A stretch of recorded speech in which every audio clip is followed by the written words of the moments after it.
የአሜሪካና የኢራን ውጥረት በተኩስ አቁም ድርድር ስም የቀጠለ ጦርነት ከመሆኑን ባሻገር አሁን ላይ የሊባኖስን ፖለቲካ ሳይቀር ታሳቢ እያደረገ ጠልፎ በመጣል ሂደት ላይ ነው። ተፋላሚ ኃይሎች አይአርጂሲና ማዕከላዊ እዙ ቤይሩትን የራሳቸውን ወታደራዊና ፖለቲካዊ መካከለኛው ምስራቃዊ ፍላጎቶች ማንበሪያ አድርገዋታል። የተኩስ አቁም ድርድሩ እጅጉን ጥያቄ ውስጥ በገባበት በአሁኑ ሰዓት አደራዳሪዋ ፓኪስታንም መልእክት ከማመላለስ የተሻገረ መሬት ላይ የረገጠ ሀሳብ አታ አንዴ ዋሽንግተን ሌላ ጊዜ ቴህራን እየረገጠች ነው። ይህ ባለበት ሁኔታ ታዲያ አዳራቸውን ሌላኛውን ዙር ጥቃት እርስ በርስ ሲሰናዘሩ እንደነበረ መረጃዎች ጠቁመዋል። አሜሪካና ኢራን ማለት ነው። የአሜሪካ ማዕከላዊ እዝ ሴንትኮም በኢራኗ ጋሽም ደሴት ላይ ራስን የመከላከል እርምጃ በሚል ጥቃት መፈጸሙን አሳውቀዋል። ይህ ደግሞ በቋፍ ላይ ያለውን ተኩስ አቁም ድርድር ሂደት የበለጠ ገደል የሚከት አሁንም ቴህራንና ዋሽንግተን ጊዜ ጠብቀው ወደ ከፋው ውጊያቸው ሊገቡ እንደሚችሉ ጠቋሚ ያደርገዋል። ሴንትኮም ወደ መርከቦችና የባህር ሰላጤው ሀገራት የተወነጨፉ የኢራን ሚሳይሎችና ሰው አልባ አውሮፕላኖችን አክሽፍ ያለው በሚልም ሀሳቡን ያከራል። ምንም እንኳን አደገኛውን ጦርነት እየመራ የሚገኘው 21 ሀገራትን የሚያካልለው ሴንትኮም ቴህራን ዋጋ እየከፈለች ነው ቢልም የኢራን አብዮታዊ ዘብ ኃይል የማስወነጭፋቸው ሚሳይሎችና ድሮኖች ኢላማቸውን የጠበቁ ናቸው በሚል አረጋግጧል።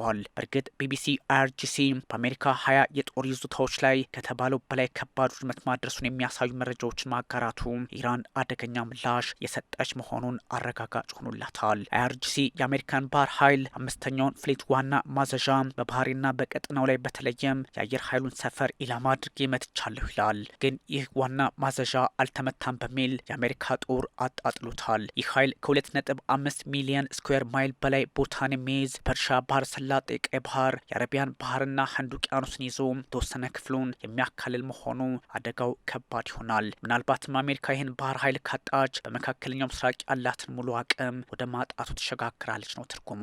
የሴንትኮም ከግማሽ በላይ ማለት ነው። ዋሽንግተን በጋሽም ደሴት ላይ ያደረሰችውን ጥቃት ተከትሎ ምላሹን ወዲያውኑ የሰጠው ዘቡ በየትኛውም ወታደራዊ መለኪያ ለሚፈጸምብን ጥቃት ሁሉ ምላሽ ሳይሰጠው አይታልፍም የሚል አቋሙን ደግሞ አራምደዋል። የአብዮታዊ ዘቡ ኤሮስፔስ ኃይልም ይህኑ አረጋግጧል። አሜሪካ በደሴቱ ላይ የሚገኘውን ኮሚኒኬሽን ማማ ኢላማ ማድረጓን ተከትሎ ወደ ባህሬንና ኩዌት ሚሳይሎች አምርተዋል የቴህራን መግለጫ ነው። በተለይም የትራምፕ አስተዳደር በመካከለኛው ምስራቅ ያለውን ወታደራዊ አቅም አዳክሟል በሚል ትችቶች በሀገር ውስጥ በበረቱበት ሰዓት ከታህሳሱ አጋማሽ ምርጫ ጋር ሲዳመር ለቀጣይ እርምጃ ጫና ሊፈጠርበትም ይችላል። የአሜሪካ ማዕከላዊ እዝ በሆርሙዝ ሰርጥና በጋሽም ደሴት ላይ ጥቃት የፈጸመው በምክንያት ነው ብሏል። ኢራንም በምክንያት ያደረስኩት ጥቃት ነው በሚል ምላሽ ትሰጣለች። አያቶላውያኑ ወደ መካከለኛው ምስራቅ አገራት ሊፈጽሙት የነበረውን የጥቃት ሙከራ ሲያደርጉ ጥቃት ሰነዘርኩ የሚለው ሴንትኮም ያን ባላደርግ የበለጠ ውድመት በቀጠናው ላይ ኢራን ባደረሰች ብሏል። ኢራን ወደ ኩዌት 2 ሚሳይሎችን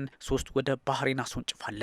የወደቁ እንዲሁም የከሸፉ በሚል የአሜሪካ ጦር ዘርዝሯቸዋል። የኢራን አብዮታዊ ዘብ በጋሽም ደሴት ላይ ለተፈጸመ ጥቃት በቀጠናው የሚገኙ የአሜሪካ የጦር ሰፈሮችና ሄሊኮፕተሮችን መምታቱን ዓለም ትውቅልኝ ብለዋል። ሴንትኮም በጋሽም ደሴት ላይ የተፈጸመው ጥቃት የኢራን ጦር የመሬት ላይ መቆጣጠሪያ ጣቢያ ኢራን በቀጠናው የውሃ አካላት ላይ የማለፍ መብት ያላቸውን ባህርተኞች ላይ የተኮሰቻቸውን 3 ሰው አልባ አውሮፕላኖች ወይም ድሮን መምታቱንም ዓለም ትውቅ ብለዋል። አሜሪካ የጣለችውን እገዳ ተከትሎ ወደ ኢራን ሲጓዝ የነበረ ነዳጅ ጫኝ መርከብ መጠቃቱ የአሜሪካ አየር ኃይል የቦትስዋና ባንዲራ ያነገበ ሌላ ነዳጅ ጫኝ መርከብ የተሰጠውን ማስጠንቀቂያ ለመጣስ በመሞከሩ ሞተሩ ላይ ጉዳት ማድረሱ ሆርሙዝ አካባቢ የተለያዩ ጥቃቶችን እያደረሰች ስለመሆኗ የሚያሳይ ነው። ቴህራንም አጸፋዊ እርምጃዋን አጠናክራለች። የአሜሪካ ማዕከላዊ እዝ ሴንትኮም መርከቦች ላይ ጥቃት ሲፈጽም የሚያሳይ 20 ሴኮንድ ተንቀሳቃሽ ምስል ለዓለም አጋርቷል። 122 መርከቦች አቅጣጫቸው እንዲለውጡ ወደ መጡበት እንዲመለሱ ትዕዛዝ የጣሱት ላይ ደግሞ ሞተራቸውን እንዳይሰራ አድርጊያለሁ በሚል ሀሳቡን ሲያጋራ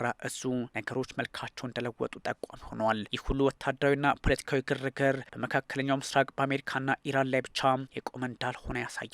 መላ ቀጠናውን አውኮታል። አሁን ላይ የሊባኖስን ሀገረ መንግስት ሳይቀር የመደራደሪያ መድረክ እያደረገ መጥቷል። እስራኤል ሄዝቦላህን ኢላማ አድርጊያለሁ በሚል በደቡባዊ ሊባኖስ የከፈተችው ተኩስ መልኩን ለውጧል። ዳፋው ለዋናው የሊባኖስ መንግስትም ሆነ ኢራንም በሊባኖስ ውስጥ የሚፈጸመው ጥቃት የሆርሙዝን አካባቢ ድርድር አንዱ ነጥብ እንዲሆን ፈልጋለች። ከዚህ ባሻገርም ቤይሩት ከተነካች ድርድር አቆማለሁ ኢራን አለች። ይህን ተከትሎም ነገሮች ተወሳሰቡ። በምድራችን ላይ መንግስት ያልሆነ ግን ትጥቅ በመያዝ ቁጥር 1 ላይ የተቀመጠው ሄዝቦላ የቴህራን አጋር መሆኑን ተከትሎ ፖለቲካዊ አውዱ እስከ ቤይሩትና ቴልአቪቭ ዘልቋል። እስራኤል በቤይሩት ደቡባዊ ጫፍ በተለይም የሄዝቦላ ጠንካራ ይዞታ አለበት በሚባለው ቦታ ላይ ጥቃት ለመሰንዘር ትዕዛዝ ከሰጠች በኋላ ቴህራን ምን ሲደረግ ማለቷ የሚያሳየው ይሄ ነው። አሜሪካና ኢራን በሊባኖስ ፖለቲካ ውስጥ ገብተዋል። ኢራን ቤይሩት ላይ ጥቃት ከተነዘረ ድርድር የሚባል ነገር አቆማለሁ ማለቷን ተከትሎ እስራኤልም ዋና ከተማዋን ሳትመታ ቀርታለች። የአሜሪካና ኢራን ዲፕሎማሲ መካከለኛው ምስራቅ ላይ እዚህም እዛም እንዲረግጥ አድርገዋል። ፕሬዚዳንት ዶናልድ ትራምፕ ለእስራኤሉ ጠቅላይ ሚኒስትር ቤንያሚን ኔታንያሁ ስልክ የደወሉትም ቤይሩትን እንዳያስመቱ በሚል ነው። ትራምፕና ኔታንያሁ የተወያዩበት የስልክ አጋጣሚ እጅግ ውጥረት የተሞላበት እንደሆነም ተነግሯል። ትራምፕ እስራኤል ቤይሩትን እንዳትመታ ከማድረጋቸው ውጪ ማለትም በቴህራን ጥያቄ መሰረት ሄዝቦላ በሰሜናዊ እስራኤል ላይ ጥቃት እንዳይፈጽም አድርጊያለሁ፣ እስራኤልም በሄዝቦላ ላይ እርምጃ እንዳትወስድ አስማምቻለሁ ብለው ነበር። ሆኖም ግን በደቡባዊ ሊባኖስ የእስራኤል እርምጃ እየጠነከረ ሄዷል። ትራምፕ ወደ ቤይሩት የሚያቀናው የእስራኤል ጦር ቆሟል አሊያም ተመልሷል ቢሉም በኔታንያሁ በኩል ያለው ቁርጠኝነት ከምናው የሚለው ግን ጥያቄው ቀጥሏል። ኩዌት ጥቃቱን ተከትሎ በረራ ማቆሟ የኢራን አብዮታዊ ዘብ ኃይል የጥቃት ማዕበሉ ለአሜሪካ ትምህርት የሚሰጥ ነው ማለቱ የአሜሪካ ፖለቲከኞች በትራምፕና በኔታንያሁ መካከል የነበረው ውይይት አደገኛና ውጥረት የተሞላበት ነው ማለታቸው፣ በሆርሙዝ አካባቢ ያሉት እንቅስቃሴዎች ደግሞ ከሳምንታት በፊት ወደ ነበረው የመተኳኮስ አይነት እየሆነ መምጣቱ ምናልባትም መካከለኛው ምስራቅ ዛሬም ከባድ ውጥረት ላይ እንዳለ ጠቋሚ ያደርገዋል። ያገረሸው የመካከለኛው ምስራቅ ጉዳይ አሁን ገልፎቹን እያስጨነቀ ቀጥሏል። ኢራን ከዚህ በኋላ እስራኤል በምታደርገው ጥቃትም ሆነ እንደዚህ አይነቶችን አጋጣሚዎች እየተጠቀመች አሜሪካ በድርድር ስም የምትሰነዝረውን ጥቃት አልቀበልም በሚል አስቀምጣለች። ከእንግዲህ ሁኔታዎች መልካቸውን ቀይረዋል። አሜሪካ በምታስቀምጣቸው ወይም ሊደረስባቸው በማይችሉ የድርድር ሀሳቦች ላይ እኛ ቁጭ ብለን ልንወያይ አንችልም። የተኩስ አቁም ድርድር ሂደቱ የሚደረስበት ሆኖ አላገኘነውም፣ ዋጋም አንከፍልም፣ ከሞከሩን ፈጠነ ምላሽ እንሰጣለን፣ ጥቃታችንም ከባድ ይሆናል በሚል በግልጽ አስቀምጠዋል። ታሪክ በእንደዚህ አይነቶች አጋጣሚ ወደኋላ አይመልሰንም። በፍጥነት የሚሰጠው ምላሽ ቅጣቱ ለአሜሪካ እየሆነ እንደሚቀጥል ማየት ያስፈልጋል ተብሏል። እንዲህ አይነቶቹን አጋጣሚዎች በታሪካዊ ሁኔታዎች የተለያየ ሀሳብን በማቅረብ የአሜሪካ ፖለቲከኞች በኢራን ላይ ጫና ለመፍጠር የሚሞክሩትን ፈጽሞ ከእንግዲህ አንቀበለውም ብለዋል። የኩዌት አየር መንገድ ወደ ስራ ተመልሷል። በረራውን ከተመለሰበት በኋላ አንዳንድ አስቸጋሪ ሁኔታዎችን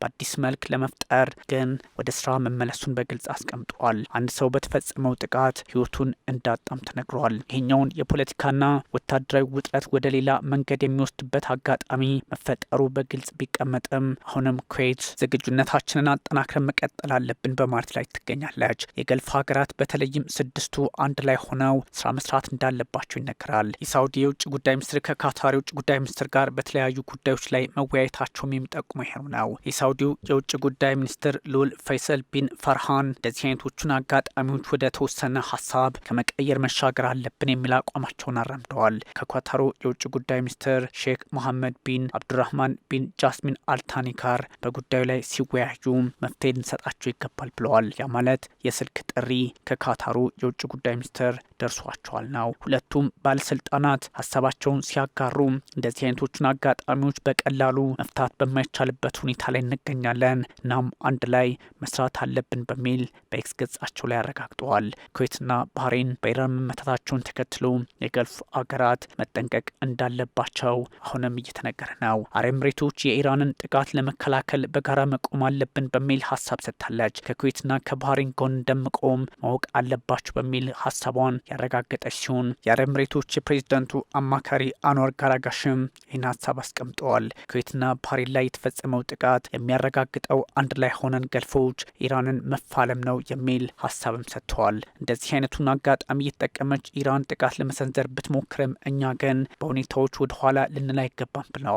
በድርድር መልክ የሚሰነዘሩ ጥቃቶች ደግሞ ጫናው እኛ ላይ እንዲበረታ ያደርጋል በሚል ሀሳባቸውን በግልጽ ለማስቀመጥ እንዳቋመም ተጠቅሞበታል ተብሏል። የኢራን ባለስልጣናት በተለያየ አጋጣሚ እስከ መጨረሻው ድረስ ህይወታችንን እስካጣንበት ድረስ እንዋጋለን ቱ ዘ ዴይዝ በሚል ሀሳባቸውን ሰጥተዋል። የሆርዳድ 15 ተቃውሞንና የአያቶላ ሩሃላ ሆምኒን መታሰቢያ ዕለት ግምት ውስጥ በማስገባት ንግግር ያደረገው የኢራን ጦር እስከ መጨረሻው እንዋጋለን ብለዋል። አያቶላ ሩሃላ ሆምኒ የኢራን መስራች እንደነበሩ ይታወቃል። ያ ማለት የእስላማዊት ኢራን ሪፐብሊክ በ1979 ማለት ነው። እንደዚህ አይነቶቹ አጋጣሚዎች ደግሞ በቀላሉ መካከለኛው ምስራቅ ፖለቲካው ሊቋጭለት እንደማይችል ጠቋሚ ያደርጋል ተብሏል።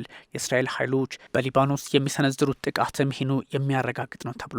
አንዳንድ ሁኔታዎች ደግሞ መልካቸውን እየቀያየሩ እንደሚቀጥሉ በግልጽ ያስቀምጣልና የፖለቲካ አካሄዱን መፍትሄ ሊሰጠው ይገባል በሚል እየተጋራ ይገኛል። በተለያዩ አጋጣሚዎች በሰሜናዊ እስራኤል ሳይቀር ያደጋ መጥተዋል። ድምጽ ሰጪ ደውሎች ሳይረን ድምጽ አሰምተዋል። ይህኛው ኢላማው ምን እንደሆነና በምን አጋጣሚ ሊለካ እንደሚችልም ማሳያው አደገኛ ሆኗል። የአሜሪካና የእስራኤል ጥቃት በዚህ አጋጣሚ የሚቀጥል ከሆነ ኢራንን አጸፋዊ ምላሽ መስጠቷን ለምትቀጥልበት እየተነገረ ነው። የኢራን ፖለቲከኞች እናንተ እነማን ናችሁ የሚል የፖለቲካ አውድ ላይ መቆም ዓለምን ዋጋ ያስከፍላል። ለዚህ ደግሞ ራሳቸው ፕሬዚዳንት ዶናልድ ትራምፕ ያመጡት ጣጣ የሆነ በመምጣቱ እኛም ለሚመጣው ሁሉ ኃላፊነት አንወስድም በሚል ለማረጋገጥ ሞክረዋል። የዓለምን የፖለቲካ ስርዓት በተለየ አቅጣጫ ለማየት ለሚፈልጉና መፍትሄ ላጡ ሀገራት ሳይቀር ይህኛው ጊዜ አስቸጋሪ መሆኑን ግምት ውስጥ ማስገባት ያስፈልጋል የሚል ሀሳብም እየተጋራ ይገኛል። ፕሬዚዳንት ዶናልድ ትራምፕ የትላንቱን ለዛሬ እያሳደሩ የዓለምን የፖለቲካ ስርዓት ወደ መናዱ ናቸው በሚል ጥያቄ ቢነሳባቸውም አሁን ባለው ሁኔታ ግን ኢራን የገልፍ ሀገራትን እያስጨነቀች ይገኛል። የገልፍ ሀገራት እንደነ አረብ ኤምሬቶች፣ ኩዌት፣ ባህሬን፣ ሳውዲ የመሳሰሉት ደግሞ የተለያዩ ጥያቄዎችን እያነሱ ቢቀጥሉም አሜሪካም እንዳልደረሰችላቸው ማመን ጀምረዋልና ጉዳዩን በጠረጴዛ ዙሪያ መፍታት እንደሚያስፈልግ የመንግስታቱ ድርጅት ሳይቀር በማሳሰብ ላይ ይገኛል። የመንግስታቱ ድርጅት በአንዳንድ ጉዳዮች ላይ መፍትሄ እየራቀን ነው የሚል ሀሳቡን ቢያጋራም የፖለቲካ መንገዶች ዛሬ እጅጉን አስፈላጊ እንደሆኑ ይነገራል። አንዱን ከሌላ ነጥሎ ለማየት የሚያስችለውን የዓለም የፖለቲካ ስርዓትና አውድ በተለየ መንገድ ማየት ያስፈልጋል ቢባለም በኢራንና በአሜሪካ መካከል ያለው ውጥረት እንደዚሁ የሚቀጥል ከሆነ ትናንትም ዛሬም ውጥረቱ ከባድ ሆኖ እንደሚቀጥል ጠቋሚ ያደርገዋል ተብሏል። ፕሬዚዳንት ዶናልድ ትራምፕ ደግሞ ለጉዳዮች መፍትሄ የሚሰጠው በጉልበት ነው እያሉ መምጣታቸው በእርግጥም አስቸጋሪ ጊዜ ከባቢው ላይ የተፈጠረ መሆኑን ይጠቁማል። ዓለማችን አንድ ላይ ሆኖ በጎን ብቻ እያስቀጠለች መጥፎውን ችላ እያለች የምትሄድ ከሆነ ዓለም ትናጋለች። መፍትሄ አልባ ውጥረት በየቀጠናው ይፈጠራል ነው። ይህ አይነቶቹን አጋጣሚዎች ፕሬዚዳንት ዶናልድ ትራምፕ ደግሞ በራሳቸው የፖለቲካ አውድና ቅርጽ ውስጥ ለማስገባት እድሉን እንዳገኙ ይቆጠራል። ኢራን የገልፍ ሀገራትን መምታቷ እንደማይቀር በግልጽ ተቀምጧል። ወደ እሷም እንደነ አረብ ኤምሬቶች ያሉ ሀገራት ጥቃት የመሰንዘር አዝማሚያ እንዳላቸው ከመግለጫቸው መገመት ይቻላል። ይህኛውን አጋጣሚ እንደ ፖለቲካዊ ጥቅም ይፈልጉታል ተብሎ የሚታሰቡት ደግሞ እነ ጠቅላይ ሚኒስትር ቤንያሚን ኔታንያሁ አንዳንድ አስቸጋሪ ሁኔታዎችን ዛሬ ቆም ብለን ማሰብ አለብን ወደ ማለት መሸጋገር አለባቸው ይባላል። ትራምፕና ኔታንያሁ የተለያዩ ሀሳቦች ላይ ልዩነት አላቸው ቢባልም ግን በኢራን ጉዳይ ላይ ተመሳሳይ አቋም ሊወስዱ ይችላሉ የሚል መረጃም በሌላ በኩል እየወጣ ይገኛል።